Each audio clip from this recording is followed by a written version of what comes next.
سأل عن تنظيم من التنظيمات الموجودة، هل تستثنونه أو على الأصل؟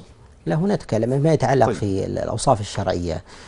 كل جماعة أو حزب ورد له أفعال أو أقوال ينبغي أن يقاس بالشريعة لا أن يقاس بالأهواء. لهذا إذا أراد الإنسان أن يصف جماعة أو يصف أفرادا أو يصف مثلا حزبا من الأحزاب أو دولة من الدول، عليه أن يقيم ذلك في الشريعة.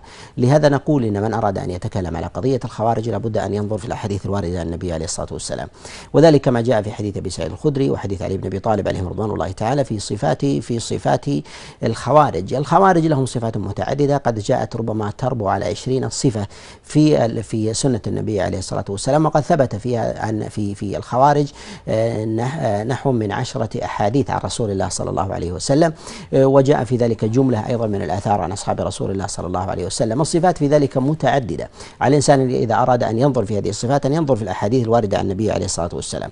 وأجمع تلك الصفات التي جاءت في صفات الخوارج هو التكفير بغير مكفر. فإذا كان التكفير بغير مكفر فإن هذا من أعلم وأظهر صفات الخوارج، وذلك أن الصحابة عليهم رضوان الله تعالى عدوا ذلك معتبرا وجعلوه أصلا، وذلك أن الحكمين اللذين قضى أو أخذ بهما علي بن أبي طالب ومعاوية لم يكن ذلك محرما، وإنما كان ذلك من الأمور المباحة التي أرشدت إليها الشريعة في قواعدها.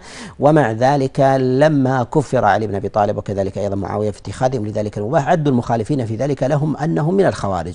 وكذلك أيضا فيما جاء عن عبد الله بن عباس عليه رضوان الله تعالى في هذا. لهذا نقول إنما جاء في الأصول ثمة أصول صحيحة وثمة قرائن في هذا، فنقول إن ثمة قرائن ربما تحمل على كونها أغلبية، وثمة أيضا هي نصوص صريحة مضطردة. لهذا نقول إن ما يتعلق بأظهر صفات الخوارج هو التكفير بغير مكفر، ويتبع لذلك أصل آخر ما يتعلق باستحلال الدماء. فإذا كان في طائفة من الطوائف هذا الوصف فإنها تستحق ذلك، وإذا لم يكن فيه فإنها لا تكون كذلك، والله أعلم.